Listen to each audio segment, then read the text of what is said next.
over not having killed his birth mother quickly turned to anger. He later wrote, "Here I was, never wanting to be born in the first place, miserable, maladjusted, plagued with death fantasies, only to find out that I was unwanted, an accident after all." This moment of truth lit a fuse in Berkowitz, but he never let his feelings show.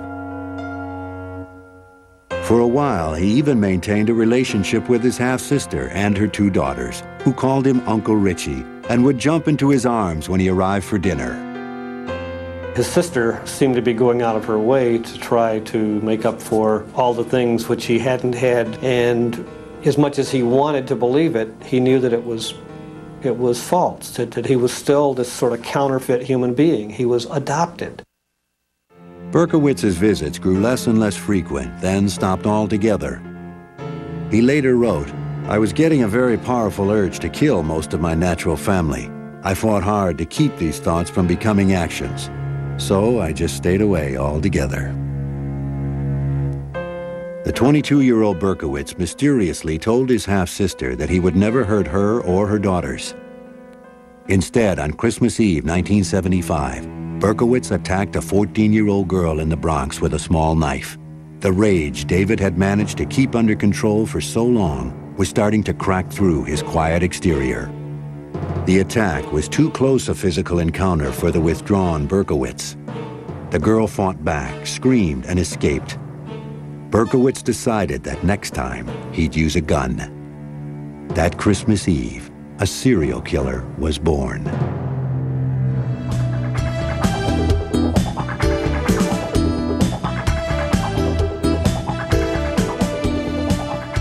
In the bicentennial spring of 1976, Berkowitz was still working as a night watchman, but he complained that he couldn't sleep during the day because of howling dogs belonging to his landlord.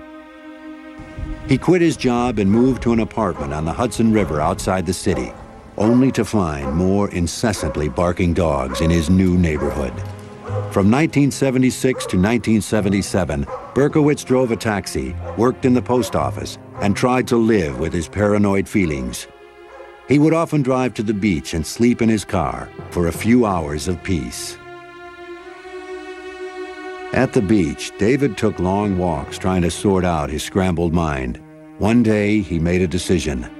As he later explained in a letter, "I was determined that I must slay a woman for revenge purposes. For all the suffering, mental suffering, they caused me."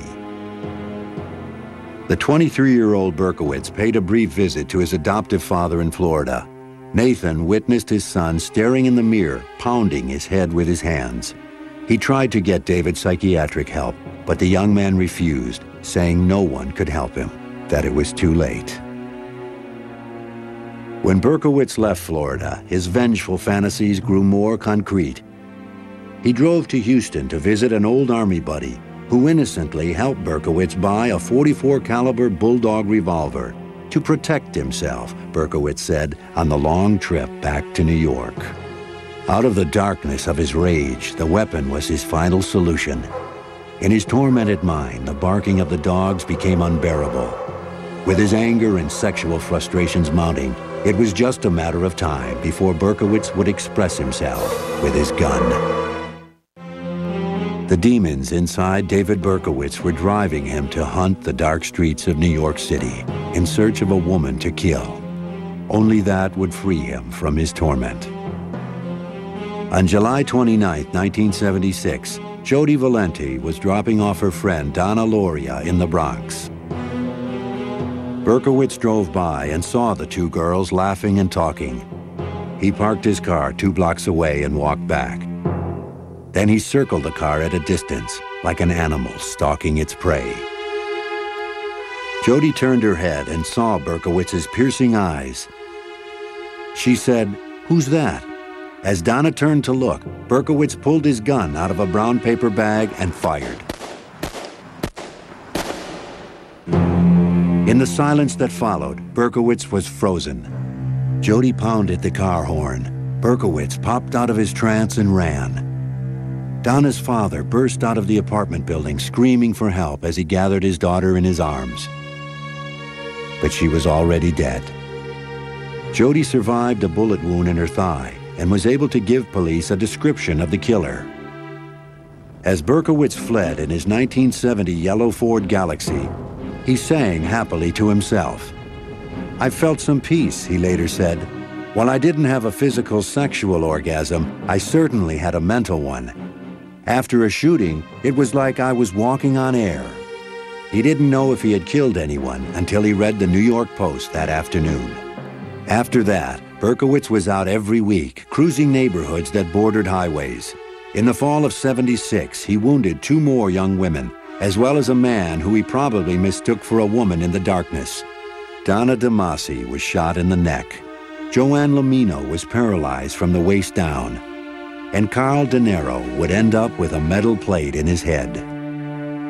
Berkowitz was nervous during these first few attacks because he realized he was crossing over the greatest moral divide. "I was cognizant of finally being able to pass that point in which a human plays God," he would later confess. "I was anxious, excited, and tense." Berkowitz also got excited over the thought of being a hero. He fantasized about rushing into a burning building and saving women and children. Almost every night when he was driving around looking for someone to kill, he always had a full emergency pack in the back of his car, at the same time looking for someone to save. On a frigid night in January 1977, Berkowitz, with his gun in his pocket, cheerfully helped some stranded teenagers push their car out of a snowbank. And yet, later that very same night, Berkowitz crossed paths with Wall Street secretary Christine Freund, who was in a parked car with her boyfriend. She was shot and killed. Her boyfriend was unharmed.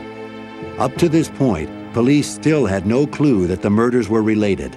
The detective assigned to Freund's case sent the bullets to the ballistics lab for analysis. I walked into the ballistics unit in the police academy. I met with George Simmons, and my purpose of going there was to meet him specifically, not his boss, not another ballistics detective, with him, because I had a lot of faith in him. And as I walked in, he said to me, "Joe, we have a psycho here." Simmons explained that he had seen the same bullets in 3 other shootings since July. He was convinced they all came from the same rare kind of pistol, but he couldn't prove it yet.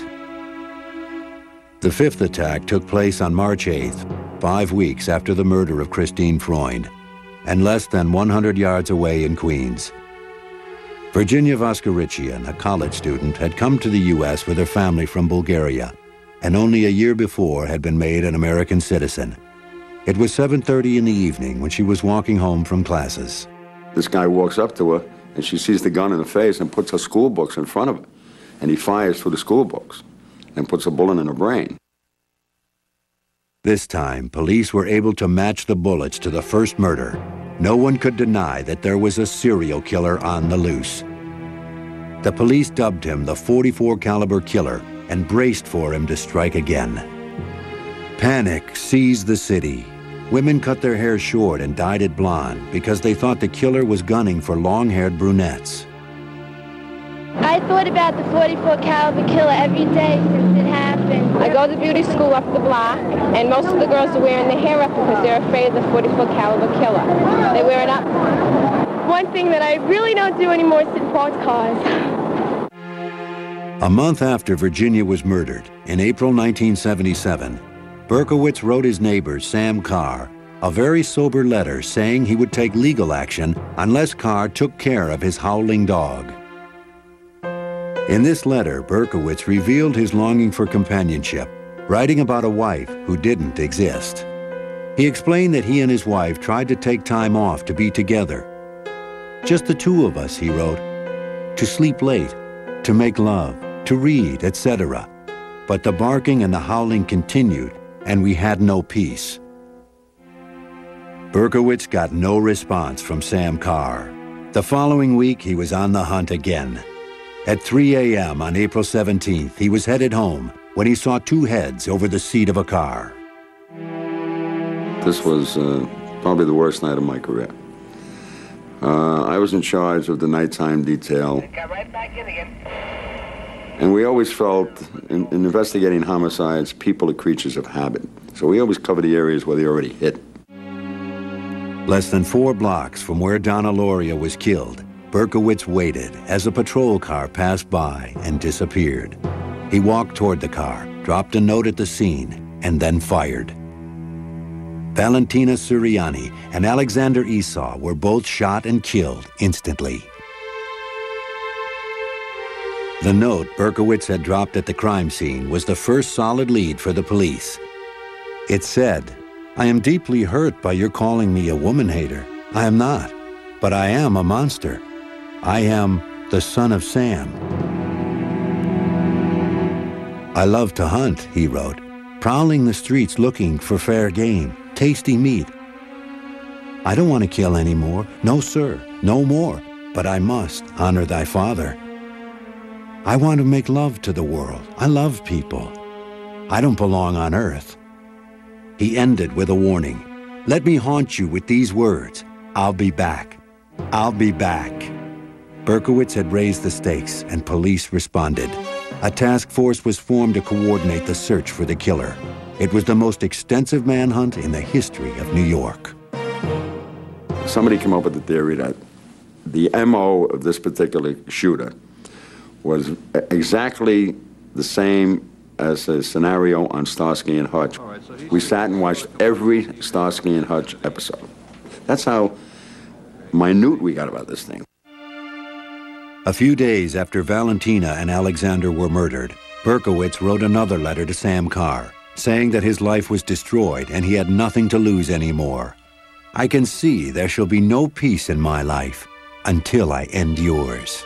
A week later, Berkowitz shot and wounded Sam Carr's dog. The New York papers appealed to him to turn himself in. Berkowitz responded with a dark, chilling poem to the Daily News. It read, "Hello from the gutters of New York City, which are filled with dog manure, vomit, stale wine, urine, and blood. I am still here, like a spirit roaming the night, thirsty, hungry, seldom stopping to rest, anxious to please Sam. I love my work. Now the void has been filled." On June 26, 1977, Berkowitz staked out a disco in Queens. Sal Lupo and Judy Placido were wounded but survived. Because he was faceless, because he was coming out of the shadows, because he would strike from behind, everybody figured anywhere they were, this guy could be over the hedge or around the corner, waiting to get you. There was palpable fear in the hearts of people in the streets of the city at night. One man terrorized 16 million people. As the first anniversary of the killing spree approached, the city still cowered in fear, wondering who the son of Sam really was and what he had in store for them next. By July 1977, as the first anniversary of Donna Lauria's murder approached, one paper boldly proclaimed, "Death Day." Another asked, "Tell us, Sam, what have you planned for us tonight?" The streets were eerily quiet on the night of July 29th, and it passed without incident. 2 days later, on July 31st, Stacy Moskowitz and Robert Violante went out on a date in Brooklyn. Before Stacy left, she and her sister joked that the odds of crossing paths with the son of Sam were 1,000,000 to 1. That night, Berkowitz was hiding in the park as Stacy and Robert parked their car. He watched them as they played on the swings. Back in their car, they were kissing passionately. Berkowitz fired 4 bullets into the passenger side window. He stood there mesmerized and then ran. Robert Violante lost one eye and was partially blinded in the other.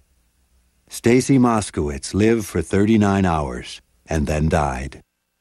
The entire city felt they'd lost a child.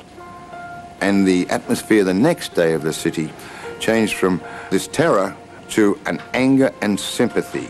You know, we're going to get you, you son of a bitch. Whatever happens, we're going to get you. By now, Son of Sam was so notorious that Stacy's murder made headlines all over the world.